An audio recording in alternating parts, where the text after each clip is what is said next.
Today's my topic is Orientalism and introduction.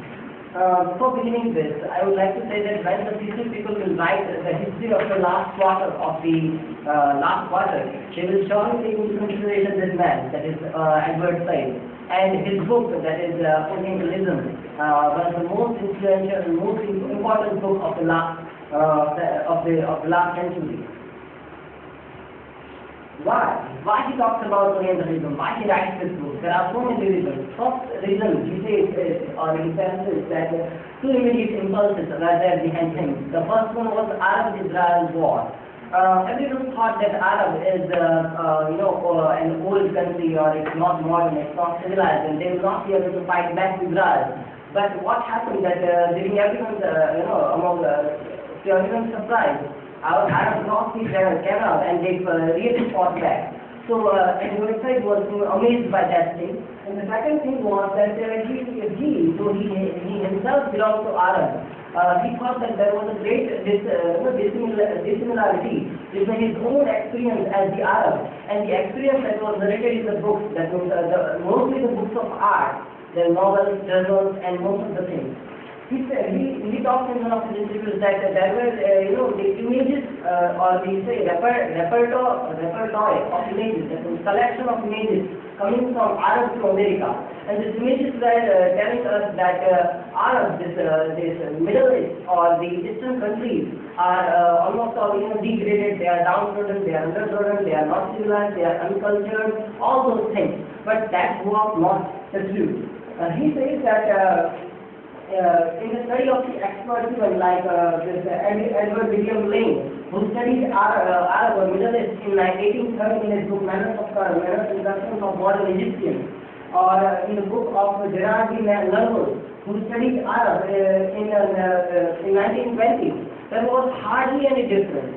He says that it shows that even though this person made a journey to Orient, yes, he saw no difference, he did no modification in his view or in his way of looking towards Arab or way of looking towards Egypt or Eastern countries. There was no difference. He says that it seems that Orient is all placid, it's all static, it's all still.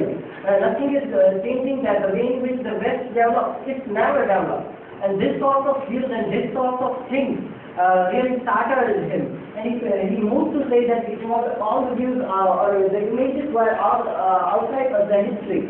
These things were coming out of history. You are taking the historical point of view into consideration. And in that way, you are describing the Orient countries. And that's not true. He says that by that way, what Occident does, that he creates the idea of that, and with certain arguments about why the West looks the way it does, or why the West has this preconceived notion of looking at the East, why they look at the East in the in a particular way without any sort of change. This is the central argument to the essay. He says that he locates the construction of Orientalism within the history of imperial conquest.